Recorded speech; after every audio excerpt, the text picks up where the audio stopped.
long-standing tradition returns to Rhode Island this Memorial Day weekend. The boots on the ground display by Operation Stand Down is now ready for visitors at Fort Adams State Park in Newport. This week, I got the chance to speak with the executive director of Operation Stand Down, Erik Wallin. Here's a look at our conversation about the display. Erik, thanks for joining us today to talk about boots on the ground this year. We appreciate it. Thank you so much for having me. All right, so let's get right into this. For people who don't know about this display, can you explain generally what it is? So Boots on the Ground for Heroes is a memorial to the over 7,000 U.S. service members that have been killed in action post 9/11 in the global war on terror. So obviously very meaningful, especially around Memorial Day. There are, as you mentioned, a lot of boots on the ground for this. So how long does the setup for this display take you guys? Well, we start prepping obviously months ahead, but for the actual physical setup of the display, we start on Monday gridding the field at Fort Adams, and then we are lucky to have anywhere from 100 to 200 volunteers over the course of the next couple of days to get the actual boots on the ground, literally, and set up. So you have a good volunteer team to do that.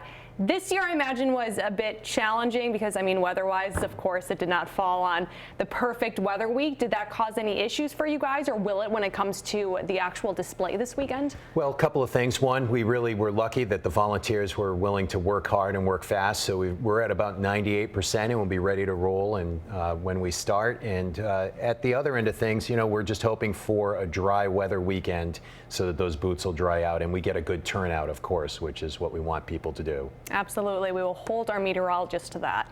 Now, the memorial open to the public this Friday morning. Are there any special ceremonies lined up?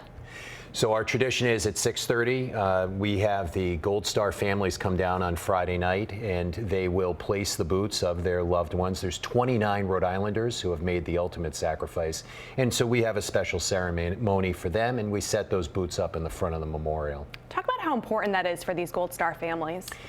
Well, of course, you know, one thing when you're watching the setup of the boots, and for us who have done it every year, we see the faces on the placards. They don't age. They are frozen in time.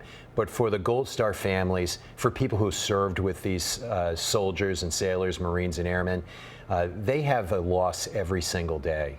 You know, you think about all of the things that these patriots have sacrificed and missed over the many years that they, you know, since they made the ultimate sacrifice, and all that those families have lost. So it's incredibly impactful. Yeah, and it's so important for us to pay tribute to them and, you know, let their families know that we do care about the ultimate sacrifice that they did make for our country. Now, there's also a special war monument this year that we did want you to speak about. Can you explain what that is?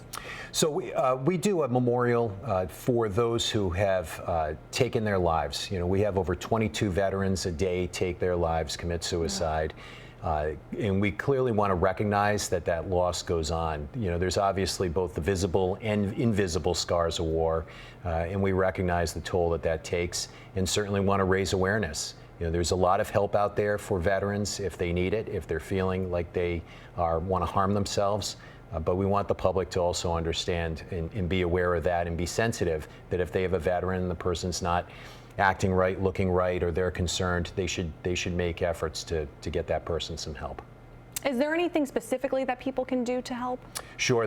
So the VA website has the 800 numbers for veteran prevention suicide. Of course, 911 is always an option, but the Vet Center here in Rhode Island is a tremendous resource for those kinds of situations.